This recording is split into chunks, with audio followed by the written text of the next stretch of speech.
So, anyway, my name's Ken Vercammenen, and I'm here to answer people's questions about will and talk about wills, estates, probate. But logistically, a lot of times people say, Kenny, why do I need to have a will? Doesn't everything automatically go to my spouse? I goes, well, yes and no. If there's children from a prior relationship, then they get a piece of the pie. Now, here's something interesting that's come up in the past couple of years. Okay, let's see. Man doesn't have a will, but everything's going to, everything's going to go to my spouse, right? Okay. Sure. Well, they now have this DNA and me stuff, where some kid could come out of the woodwork and say, oh, by the way, when Dad was in the service, and I guess he must have met my mom on a weekend pass or whatever. By the way, that's why I don't want to ever do it, because someone's going to come out of the woodwork when I was in college visiting someone, and Sure. I could have a 45-year-old kid floating around, which I don't want to hear about. No, But that's not but part of the doing planning is to make it as easy as possible for your planning. I mean, for family, cut down on costs. If someone doesn't have a will, okay. If there's only children from that relationship, it goes to them. But believe it or not, it's going to cost the surviving spouse more than $1,000 to have something called a surety bond. A surety bond says, I will, in case I do anything wrong, the insurance company pays it. Now, I've argued with the surrogate's office. I go, why does the surviving spouse need to spend this kind of money? They get all the money anyway. Surrogate says, that's the law, we follow the law. And you get that money back? No, that's a grand fee. So the cost of a will might cost you $500. If you don't have a will, that fee's going to be, it's more than $1,000. So you've saved some money there. Interestingly, though, when I was going with the surrogate, there was a case where the reason why they also require, even though the surrogate works on the honor system, okay? If someone filled out the form and brought in a death certificate and says, I am the only child, okay? Both my parents passed away, okay? Here you get the surety bond. There could be 5 kids that don't know that someone passed away. The insurance company pays that back if there's thievery, or sometimes we call it not doing the right thing. So, but more importantly, and also if there could be, let's say someone's their spouse passed away, everything's going to 3 kids. Well, that means that all 3 of the kids got agreed on who's going to be the administrator, and the ones that aren't going to be the administrator have to sign in front of a notary what's called a renunciation for administration, and it got to be filed with the surrogate. You got to be signed in front of a notary and filed with the surrogate for an additional fee on top of doing that bond thing. Okay, and that's extra work. If a will says you don't need to go through these things. Plus the other thing, sometimes you get families where you get the one that's not around and they go, I'm not signing that dumb form. Okay, then instead you got to spend thousands of dollars going in front of a judge, become appointed as the administrator, and then pay that bond fee. So if you don't have a will, get one done. If you already have a will, take out the original will and say, hey, can the people who I have as executors still do the job? Okay, because the idea of the executor is, can they drive to the bank and can they fill out forms? Okay, we're not anti-senior citizen. We got to be practical, because if someone can't go to the bank because they don't drive anymore, maybe there's someone else in the family that can do it. But most important, by doing the stuff ahead of time and doing it right, you're cutting down on the stress for your family. I have a question in the audience. So in other words, like I have a will, and my husband had a will. He passed away, so now I have a will. And it was like my father was going to be the executor if something happened to us. And then it said if we have children. So, okay, my father is everybody's, so I have my children, but I have 2 sons. So should I have a will made up now to say? A will which should son? say, this person, there's an executor 1, executor 2. You don't want to make joint executors because you're kind of giving them twice as much work. Right. You know, that means that 2 people got to do everything. So I've had clients where I go, I can't pick between my 2 kids. I don't want to favor. We'll just flip a coin. You know, we'll flip a coin that way. It's kind of fair. So then Yeah. my old will is probably okay then? 'Cause- Well, oh, the problem is if there's not a person named who's alive to be the executor, then you got to spend these thousands of dollars going in front of a judge and have the judge appoint someone. You know, typically one of your kids. So the whole idea of New Jersey's a probate easy state as long as someone has an up-to-date valid will. And the county surrogate also lectures people, you know, don't use cheap forms online. Don't try to do stuff to yourself, because they say the problems they see where they had to reject wills is because people, you know, try to do it themselves. Like it reminds me when I tried to do my own electrical work. You know, I thought I was smart because first I was able to do the landlines when we bought a Cape Cod, our first house, and I could do the landlines, all color coded. Then he goes, well, I'll change the 2 prongs into 3 prongs, and I buy the kit, and I tell my wife, okay, we'll turn the power off, and we'll do all the wiring. They yell, turn the power back on, and there's smoke and like sparks flying out of the wall. I go, turn it off. My wife goes, what are we gonna do? I goes, we're gonna live in darkness until we can hire an accountant. I mean, an electrician to do it right. You know, it's kind of like, you know, people, I can watch a YouTube. The surrogate goes, you can watch a YouTube video and try to do your own plumbing. You know, if you do it right, you don't have to pay the plumber. But if you do it wrong, then there's water and sewage going from one floor to the next floor. So now you got to hire 2 people.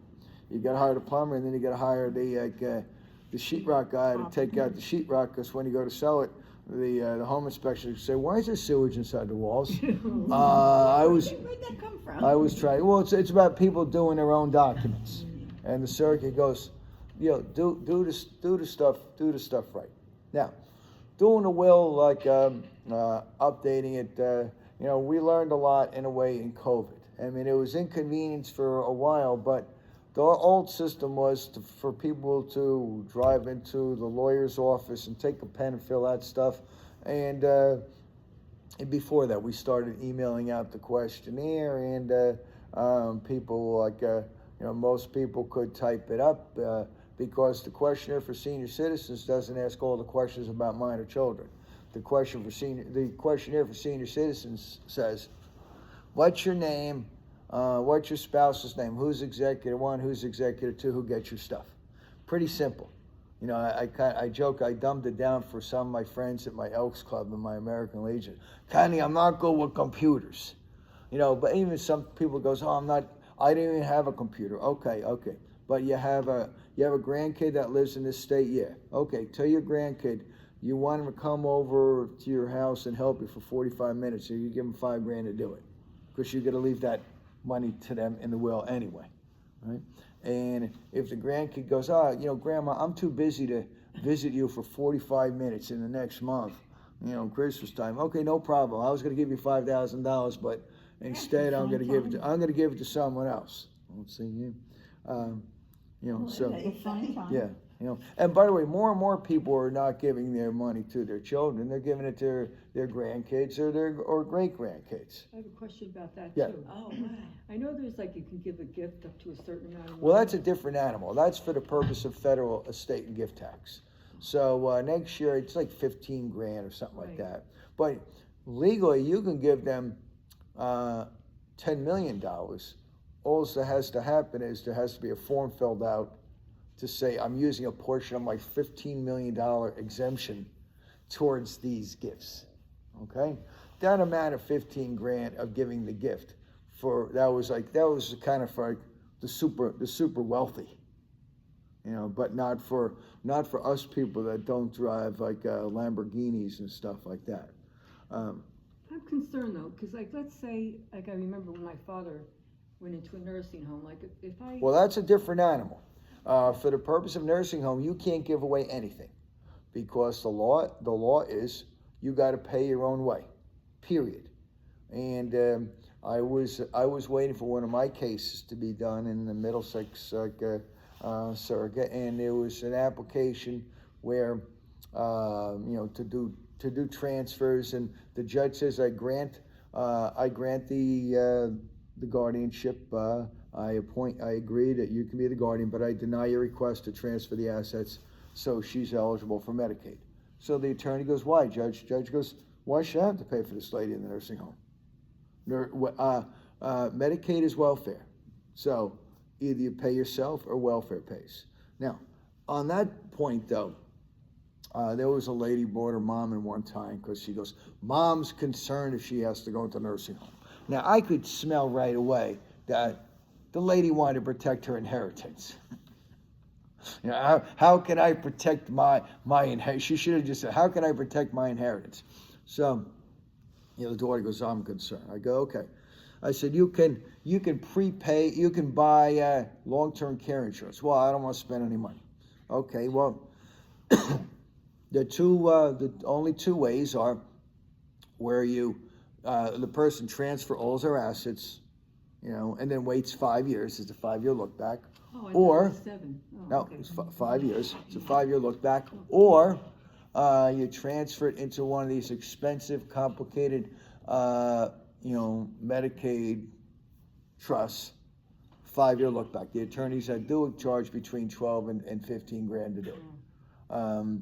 I'd say, but the lady, the daughter, I said, well, what did I do? Me personally, he goes, I'm not transferring any of my assets ever because I want to go to the most expensive nursing home that exists. Okay, if I am not sick and that ill that I can't get up and brush my own teeth, he goes, I worked hard my whole life. I've been working since I was 13 years old. I said, he goes, I was a newspaper boy. Let's see, I remember, and everyone remembers what the newspaper used to be in December and Thanksgiving. It was this thick. It was like the telephone book. And I'm trying to ride the bicycle, and the bicycle's all swerving because it's so heavy. I goes, I'm in a rainstorm. It's December. It's sleeting out, and I'm riding a bicycle. Of course, I'm stupid because I don't have gloves on because I'm a dumb kid. But I go, I worked hard my whole life so that I could be in a better nursing home. Some people goes, no, I want to guarantee. Okay, then now I do recommend if someone is dead set upon that, then I say, listen, don't then spend the 12, 15 grand and do this elaborate trust. Don't just give the assets away to the kid. They goes, why? It goes, well, if you once you sign the deed, you've signed the deed. Your kid can kick you out, and once you sign the deed, if your kid passes away, then who owns it now? Their spouse.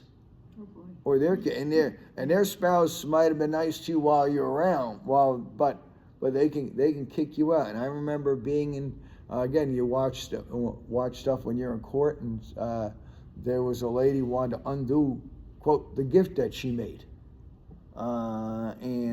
because she signed the deed over to the daughter. Then the daughter got remarried. The new husband moves in, and after about a year, Mom and the husband ain't getting along, and husband says to the wife, "Hey, you got to get your crazy mom out of the house." But but this is my house. No, it's not. The deed says, and the judge says, "Listen, this is horrible, but you gave the gift." You had a question? Yes. Before my daughter was married, she opened an investment account, and my name was on it too. Yeah. And now I'm looking. Now that I'm older, I'm wondering if she put all the money and I never put a penny in it. Okay. But it's like in a joint name. Yeah. So if she takes it out of my name, is there still a look back on that? No, because see, she can prove that's her money. But it's a big. Medicaid will say denied unless you prove otherwise. So she would have to go through all that. But for the purpose of now, it would make sense to take. I told her to take it, to get it out of my name. So But there won't be a look back. Well, Medicaid would say look back, but then she would have to prove. She has to prove. That She she can put all the prove money in it. that was that was her money. I mean, periodically, the money was going in. It was set up as convenience, as opposed to, what's the other side is more common, where it's mom and daughter's name on the Putting it account, in the and the daughter's daughter account. tries to say, oh, that I put all that money in. Medicaid goes, well, okay, of course we don't believe anyone. Show us all your deposit slips and where the money came from, and But there who's going goes. to keep deposit slips from like 30 years? But that's why get it done now. I'll tell it. Again, get it done now. Yeah. Okay, so now let's talk about in the will itself. Let's say you put who gets your stuff. I mentioned more and more people giving it to their grandkids or great grandkids. Your own kids are grown. Let's say they got their house, whatever, but college is $100,000 a year. Some people put it for great grandkids, but it can be used only for their education and not for trips. Or a new car.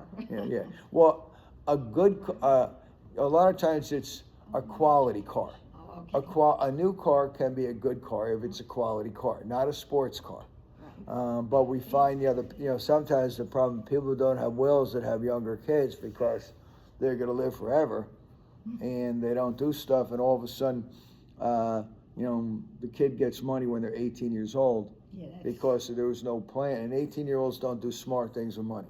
Don't say, I had this man say, oh, my son is very responsible. He goes, your son might be the valedictorian of his school, but if both his parents aren't around, then they get new friends.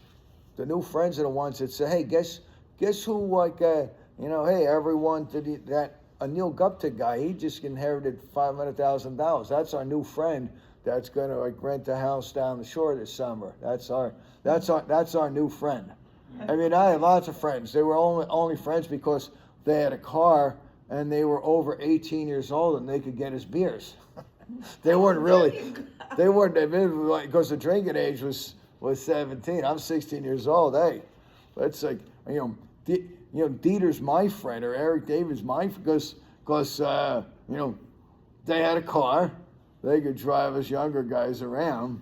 All right, so let's a couple other things you want to think about in the purpose of the will is some people have what's called specific bequests.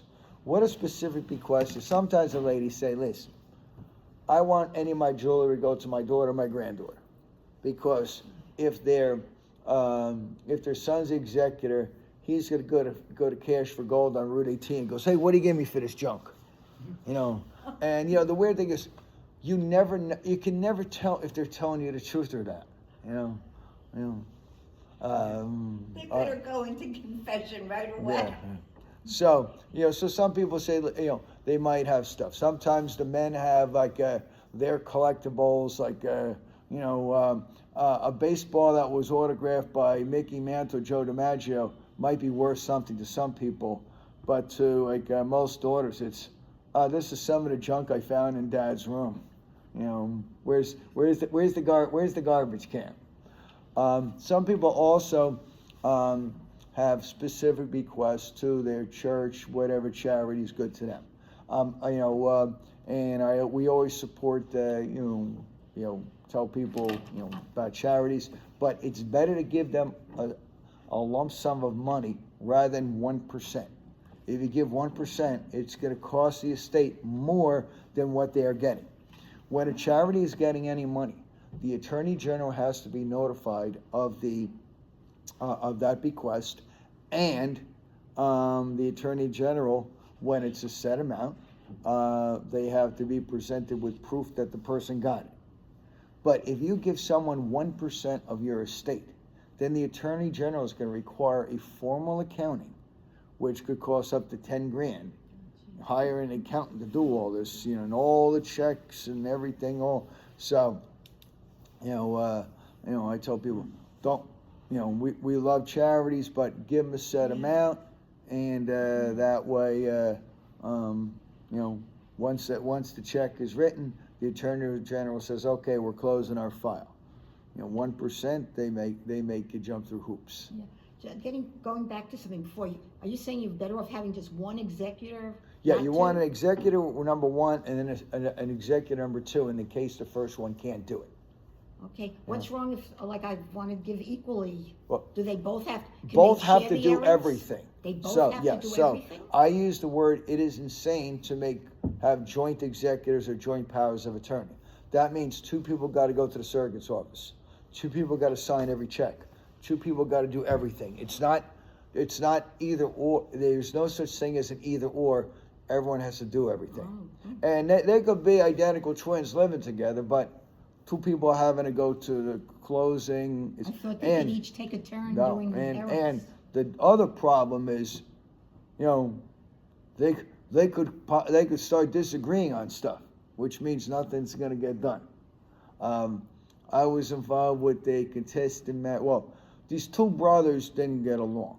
They couldn't agree upon what color the sky was. We were in front of the judge.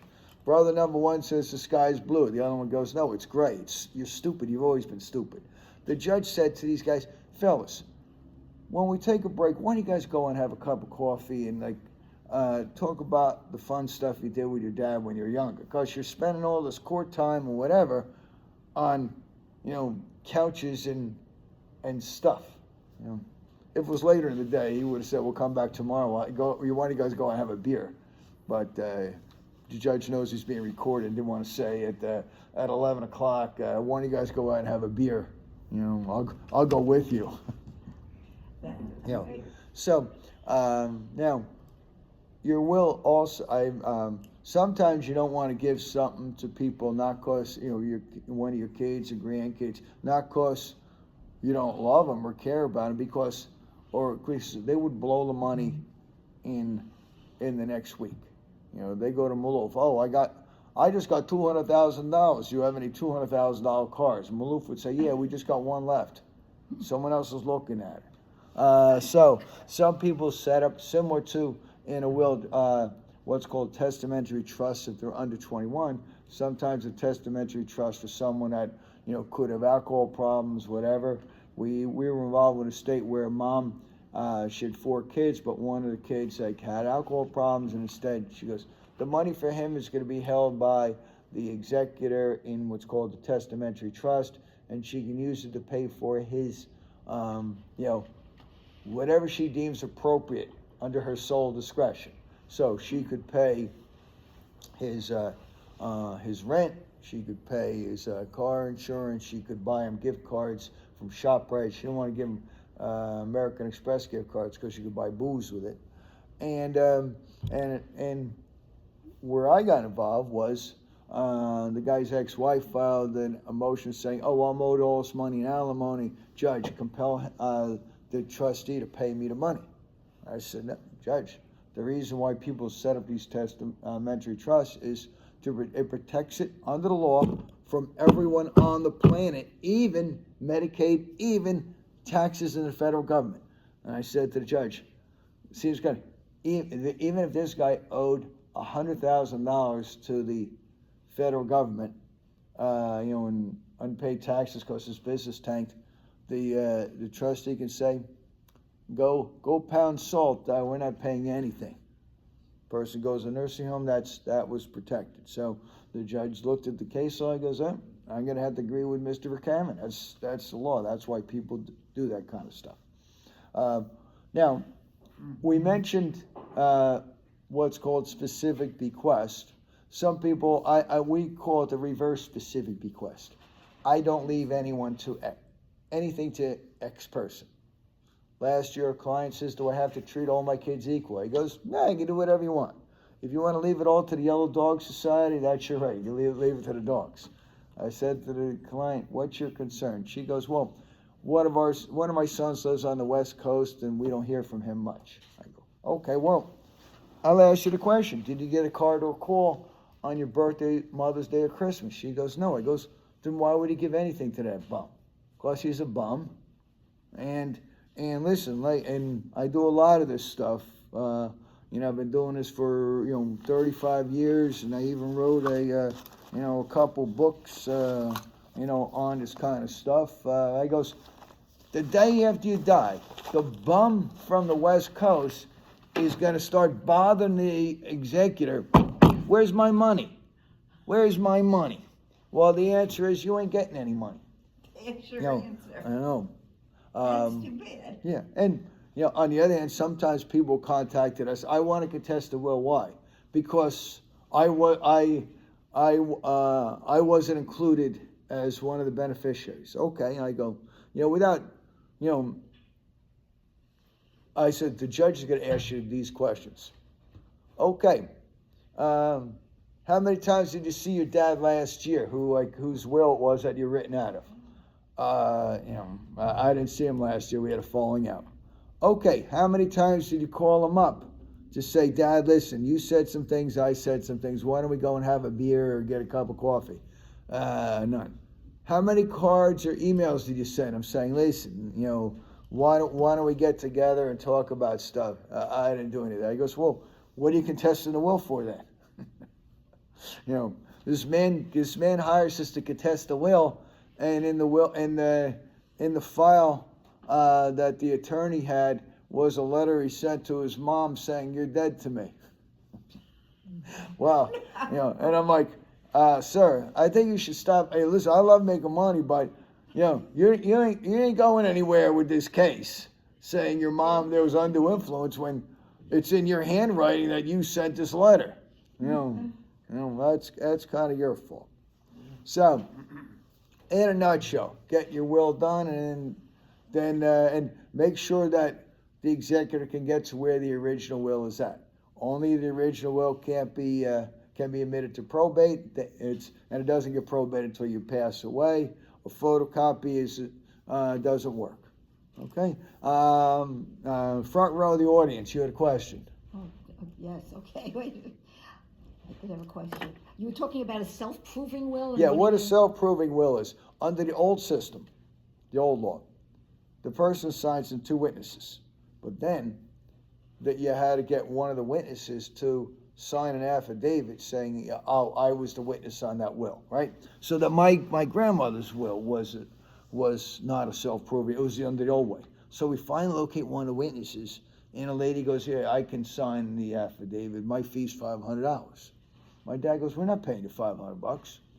So the lady goes, well, then get the other witness. Well, she's dead. Yeah, my fee's $500. Now, we could have said, screw you, but then it would have cost us more than that to have to file a complaint order, show cause before the judge. Witnesses have to Yeah. sign or So show? nowadays, the self-proving will statute, person signs, 2 witnesses sign, the attorney and notary signs, and all that's done twice with specific language that's self-proving will. People have asked me, how do you know if my will is a self-proving will? Okay, well, if it was signed twice and there's language at the bottom signed by the attorney or notary, then it's probably self-proving. If it was done 25 years ago and there's no notary or attorney at the end, then it's not. So. Do you do that in your office, that self-proving will? You have Yeah. witnesses and I everything? haven't done. Well, I will only do a self-proving will. I'd say, I'm not retiring for another 24 more years, but good luck trying to find your staff people that were true. from years ago. Right. So, anyone who already has a will, take out your will and say, okay, number one, is it a self-proving will? Also, does it have a line that says no bond required? I mentioned in the beginning, if there's no will, the person has to spend $1,000 or more to take out a bond. The actual statute says a bond is always required unless there's a will, and the will says the line no bond is required. Because someone goes, why would I want that? Well, because so they don't have to waste $1,000 or more on doing this bond thing. So just having a will prepared will say, or by the attorney, will save your family more than that in the future. By doing, some people don't do nothing. Well, I'll get around to it, don't do anything, and that's the equivalent of having a basement and knowing there's a slow leak but not do anything. Oh, I'll let my kids worry about that after I'm gone. Take care of business. If you can't find your original will, get a new one done. Let's say because If you can't find it, your family's not gonna find it.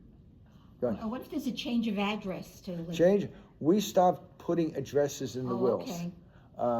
A change of address meant something, but we were getting calls all the time. Right. You know, we used to put the addresses of the kids, and you know, they goes, what? And then again, thinking, why am I doing that? For most ladies, they pretty much know who their kids are. You know, I used to say the guys, well, they know who's on their birth certificate, and you know, but by just living, it goes equally to, and names of, we put names of who the kids are.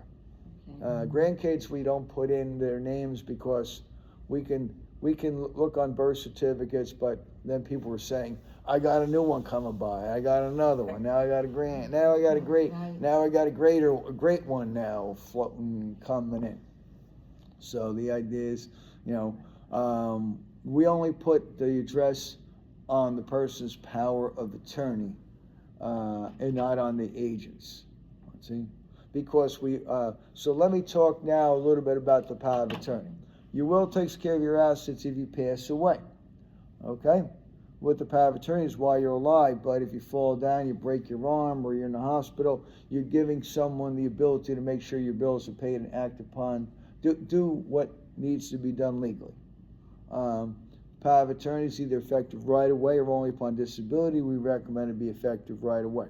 Let's say the surrogate also says, like, you know, don't use it. There used to be problems with some of the banks and institutions were giving people a hard time, saying, well, it wasn't done in our Wells Fargo form, so you got to have the person sign it now. Well, so the legislature said, listen, if it makes reference to the New Jersey statute, then they got to follow it. But that's making reference to Section 2 of PL 1991, C46:2B-11. And the free things you find online don't say that. So, yeah, also one of the things that you get by having it prepared by an attorney is you kind of have someone that steers you through the process. And if you sign in the law office, you're using their witnesses, so no one can say, oh, there was shenanigans, that it was, you know, one of the kids was trying to pull a fast one. I remember, you know, someone wanted to challenge the will, and I looked to see who did it, and I knew the guy, and I said, listen, I know who this guy is. I can't stand this guy. Okay, but he's a very good lawyer, and your chances of convincing the judge that Mr. Arbeiter was a slacker is probably not going to happen. And the judges know kind of who the slackers are, and who cuts corners, and who doesn't. So, but also with the power of attorney, you know, we do recommend that they be re-signed every 5 years. A will that's done now is good forever, as long as you have the original. There's no statute that says how long a power of attorney is good for, but a lot of times if it's something old, the bank is going to give someone a hard time or say, we don't know if it's still good. So it's not that complicated to have it, you know, redone, re-signed every 5 years to make it official. Now, a will that's done in New Jersey is valid in any state in the United States. However, power of attorney done in New Jersey might not be recognized in another state. So therefore, I tell people, if they decide to move to another state, sit down with a professional in that state. If someone's a snowbird, some of the snowbirds have one for New Jersey, one for Florida, or wherever it's warmer than here. You know that affects that. Yes, ma'am. Yeah, a durable power of attorney, is that different from? Yeah. Well, a durable power. So a durable power of attorney means it's effective when you first sign it, and it stays in effect, stays durable, even if someone becomes incapacitated, disabled. A springing power of attorney only springs into effect if someone becomes disabled and there's a certification by the doctor saying they're disabled. So you need like one doctor to say? One doctor, yeah, one doctor. One doctor. Now, let's see. We had a client, Fred the carpenter, And Fred's trying to read this stuff, and Fred goes, Kenny, I don't understand this legal stuff. You gotta explain it to me in carpenter language. I goes, okay. If it's effective right away, you have your son as your agent. If it's effective right away, your son can steal all your money right away and move to Cuba where it's warm. If it's effective only upon disability, he has to get a note from a doctor before he steals all your money and moves to Cuba. Knowing that, you trust your son.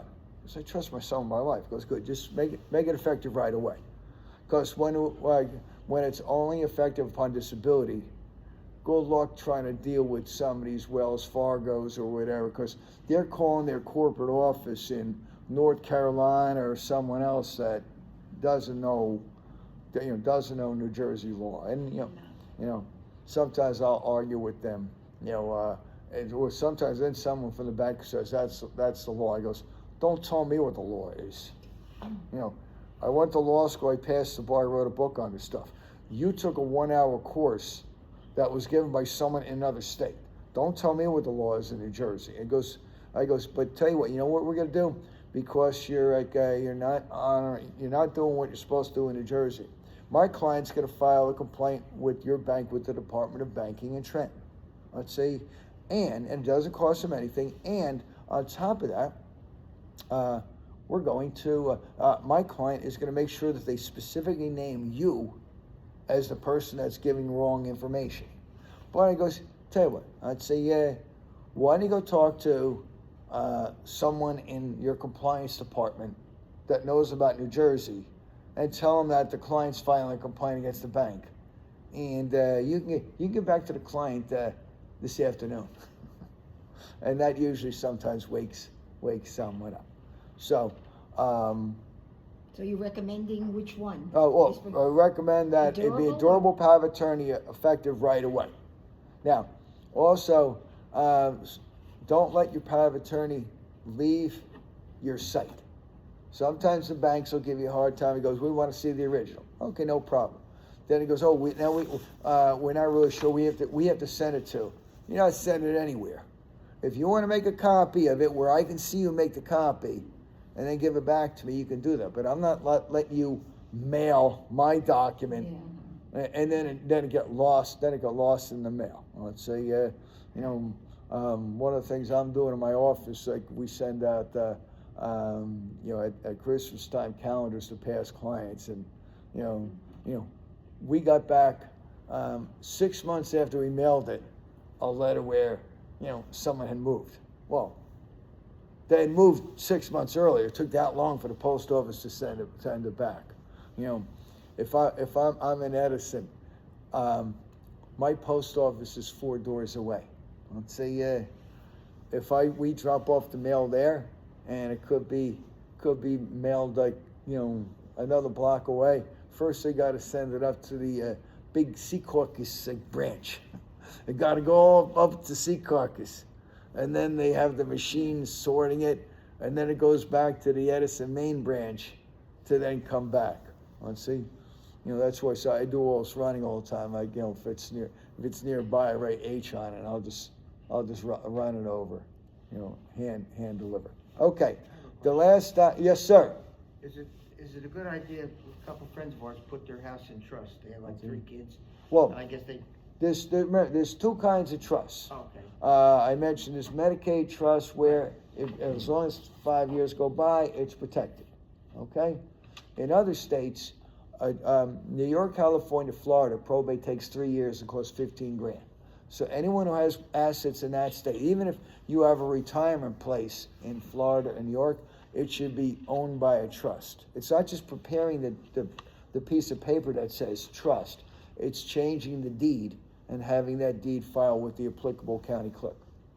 My father-in-law owned a condo in Florida, and 15 different times I said, JB, you should put the condo into a trust.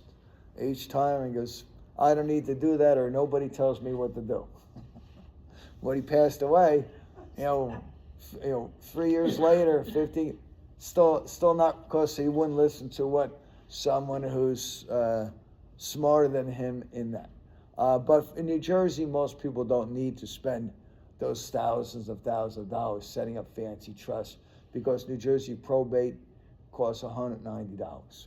And, you know, people goes, oh, and the people there's trust salesmen that sell trusts to, quote, avoid probate, but the surrogate says it's usually not something that most people need. You know, whenever someone says, I want to come and get a trust done, listen, I could look them in the eye and say, great, come in, the fee's like, you know, $7,000, but it's not being honest with someone if that's really not what they need. I mean, would I be comfortable with like telling my best man's mom, oh yeah, you really need to have a trust? Nah, because you're lying to them. They don't need that. You know, most people, you know, want it to go to spouse and to kids, and probate doesn't take that long. And it doesn't say, there's no inheritance tax, there's no estate tax in New Jersey, so it does, you know, setting up these fancy trusts. Whenever someone says, I want to come and get a trust done, they go, my friend said, he goes, do your friends live in New Jersey? Yes. Ask them how much they spent to set it up. You know, and they'll go, and a lot of times they got a big fancy book, you know, but it's not usually something that someone needs. Is there any time a person needs a trust? Well, I mentioned, if you have real estate in other states, we recommend highly that it be owned by a trust in that state, okay? But New Jersey, because New Jersey probate's not that complicated, and surrogate staff is like super helpful, most people don't need that. The last thing I'm going to talk about in my last 90 seconds is the Living Will Advance Directive.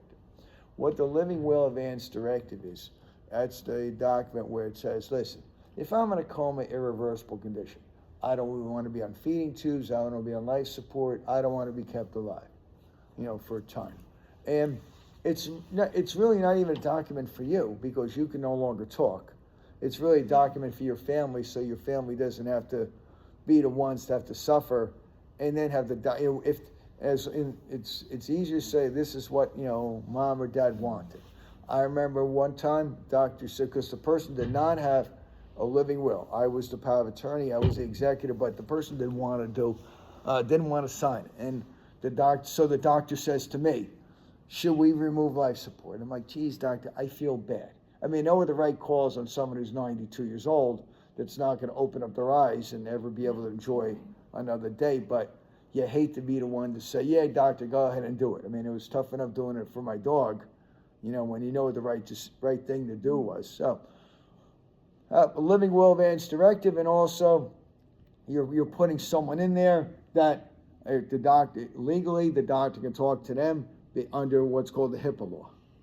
But we also have that, the last thing I'll mention, you want to have that because if someone has more than one kid, sometimes there was the one kid that was the helper person, and the other one that was too busy or wasn't around or lived outside the area. And we sometimes found when it was the last week, and that person who wasn't around much or lived out of state comes into the hospital room and we'll go, okay, I'm in charge now, and this is what we're going to do. And the answer is no, you ain't in charge. And you're lucky we even let you into the room, because where have you been for the past couple of years when mom or dad needed someone to, you know, take them to the doctors or taking to the doctors is easy. Making sure that what's being done is the right thing, because, you know, the doctors are overwhelmed, and sometimes it takes a family member to make sure that they're getting the right meds and that they're taking them on the right day. Yes, ma'am. Yeah. Is a living will the same thing as a medical directive? Are they the same thing? Okay. You know, it's faster and easier for me to say living will than medical advance directive for health care. Okay, gotcha. You know, but again, it's good to have. I used to say, you know, if I couldn't run every day, I want to be put down like they do to racehorses that break their leg. And the first time I was on crutches, he goes, listen, I was only kidding about that. You know, I still got a couple more years left on that. You know, so